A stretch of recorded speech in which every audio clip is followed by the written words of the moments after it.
Fala pessoal, tudo bem? Bora falar de Corinthians. Que jogo ontem, meus amigos. Jogaço ontem na Neoquímica Arena. Empate em 2-2. O Timão teve muito perto até de vencer o jogo, mas acabou saindo com um gostinho, né, de que podia um pouco mais.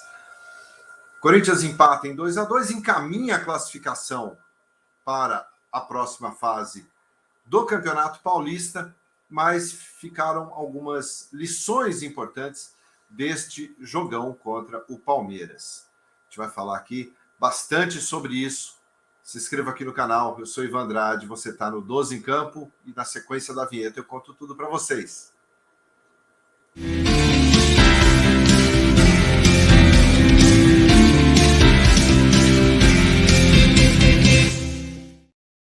Em Campo News, sexta-feira, sextou, dia 17 de fevereiro, e a gente chega trazendo as informações do Timão aqui para você, que no jogo de ontem, debaixo de um dilúvio, em boa parte do jogo, o Corinthians conseguiu um empate que pode ser considerado bom sobre determinados aspectos, né, sobre determinados pontos de vista, foi um bom resultado. Poderia ter saído com a vitória? Poderia, se tivesse um pouquinho mais de concentração, um pouquinho mais de atenção em alguns momentos da partida.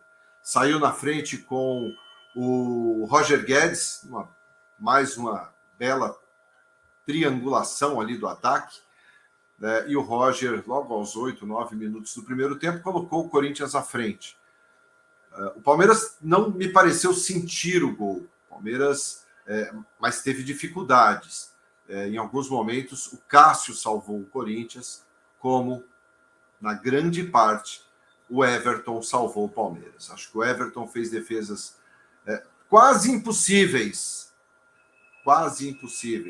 Mas a gente sempre fala aqui, quando a gente fala de Everton e de Cássio, são dois goleiros num nível muito próximo, num nível altíssimo, sem dúvida nenhuma. Os dois melhores goleiros do futebol brasileiro, sem dúvida nenhuma.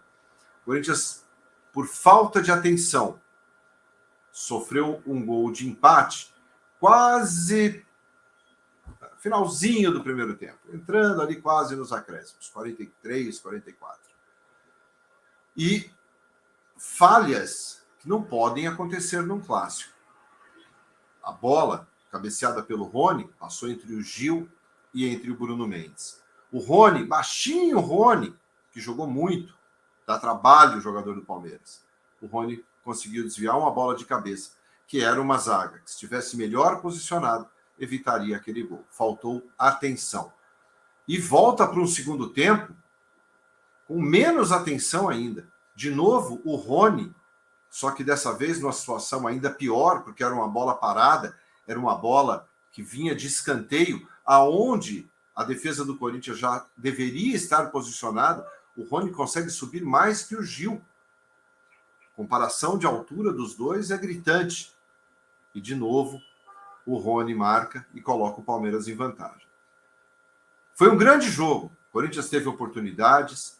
O Everton pegou bola do Juliano, pegou bola do Renato Augusto, pegou bola do Roger Guedes. Fez, só não vou dizer que fez chover, porque de fato choveu. E choveu muito, e muitas vezes a água acabou atrapalhando também um pouco do desenrolar da partida.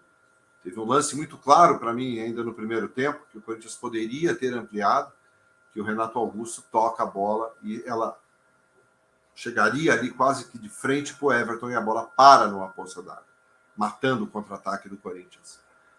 Mas a água atrapalha para os dois. A água não dá para colocar na conta de ninguém. Eu acho que um dos melhores jogos, se não o melhor jogo até agora desse Paulistão. Mas fica ali uma marca ruim. Nos últimos 12 jogos contra o Palmeiras, o Corinthians venceu só um. É o pior retrospecto nos últimos 50 anos. Tem um lado ruim. Tem um lado bom que o Corinthians conseguiu encarar, sem dúvida nenhuma, um dos 3 melhores times do futebol brasileiro, que é o Palmeiras, de igual para igual. e muitas vezes superior ao Palmeiras. O Juliano entrou muito bem no jogo, contrariando a todos nós. No pré-jogo nós falamos, olha, o Lázaro surpreendeu, entrou com o Juliano, e muita gente falou, mas o Juliano, perdemos o jogo, porque o Juliano. E o Juliano foi bem demais, teve um aproveitamento muito bom durante a partida. O Juliano teve uma movimentação e ajudou muito na articulação. Claro que no Corinthians, para mim é muito claro que faltam jogadores com a mesma inteligência do Renato Augusto. Eu não digo nem com o mesmo futebol, porque isso é muito difícil, mas com a mesma inteligência. O Yuri Alberto, talvez o pior jogador do Corinthians em campo. O Yuri, esse início de temporada está sendo muito ruim. O Yuri tem jogado mal.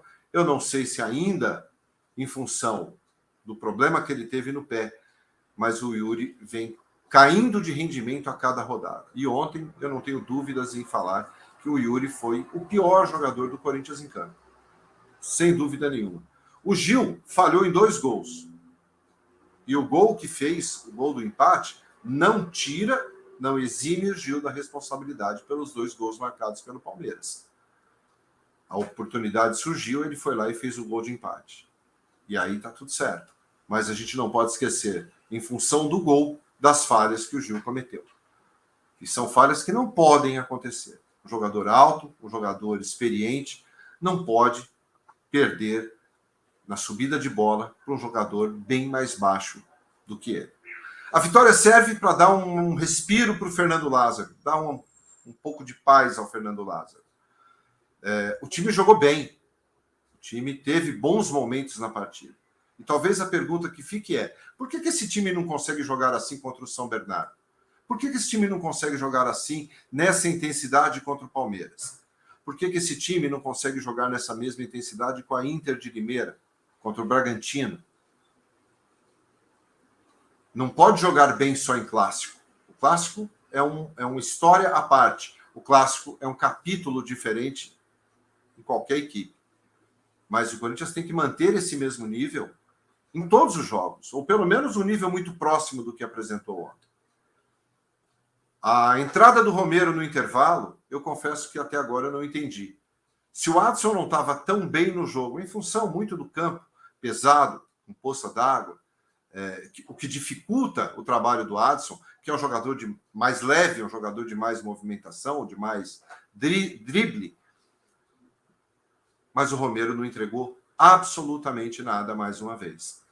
O Romero tem entrado nas partidas, poderia até ter entrado mais para o final do jogo, mas no intervalo eu achei prematuro demais. Eu achei desnecessário essa alteração do Fernando Lázaro, porque não mudou o jogo. Nós não tivemos uma mudança no ataque. Eu acho que era muito mais fácil, e talvez o Corinthians ganhasse mais, colocando um jogador com a característica de um Giovani, por exemplo, que voltou da seleção sub-20 e foi relacionado, do que a entrada do Romero. Eu acho que o Giovani seria muito mais útil à equipe do que o Romero foi ontem e do que o Romero tem sido nesses últimos jogos. O resumo disso tudo é que o Corinthians abre 9 pontos para o terceiro colocado no grupo C, que tem Corinthians em primeiro com 15 pontos ganhos, São Bento em segundo com 9, Ituano em terceiro com 6 e a Ferroviária com 5. Faltam 3 rodadas para terminar a primeira fase, são 9 pontos de diferença do Corinthians primeiro para o Ituano terceiro. Portanto, um empate nos próximos 3 jogos já garante o Corinthians na próxima fase do Campeonato Paulista. Acho pouco provável que o Corinthians não vença pelo menos um dos 3 jogos que faltam.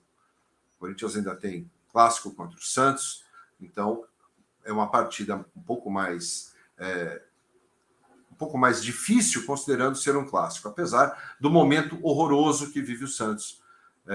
Mas o Corinthians tem ainda 3 jogos e tem que fazer pelo menos um pontinho ali para garantir a classificação. E aí, mantendo-se essa classificação, o Corinthians enfrenta o São Bento, que é o segundo colocado na chave. Então é primeiro contra segundo. Jogo único.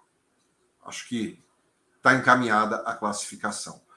Para a gente finalizar, o Cássio um gigante, como todos nós sabemos, talvez o maior líder desse grupo, o cara que está há 11 anos no gol do Timão, falou na zona mista, na saída: o time precisa de reforços. Todos nós percebemos isso, todos nós sabemos que isso é realidade, que isso é fato. Por quê? O Campeonato Brasileiro vem aí. E eu concordo com o Cássio quando ele fala que será um dos campeonatos brasileiros mais difíceis dos últimos anos, pelo nível das equipes que subiram da Série A. É diferente. Saiu o Avaí, saiu o Juventude, saiu o Atlético Goianiense, saiu o Ceará, mas entrou Vasco, entrou Grêmio, Cruzeiro, Bahia. E esses times estão se reforçando. São times grandes, são times de Série A. Então, tenha certeza que o Cássio tem razão nisso. Será um campeonato brasileiro de extrema dificuldade e o Corinthians terá que ter reforços se quiser brigar por título ou pelo menos por um G4. Fora isso, vai ser um time que vai entrar apenas para disputar o Campeonato Brasileiro. A gente volta, eu quero saber a tua opinião. Deixa aqui nos comentários. Se você for novo, se inscreva aqui no canal, deixa seu like. E às 9 da noite a gente volta a bater um papo aqui na nossa live, tá bom? Muito obrigado pela companhia. Excelente dia a todos. Para quem for viajar aí no carnaval, bom carnaval a todos. Só o começo. Valeu, tamo junto. Tchau.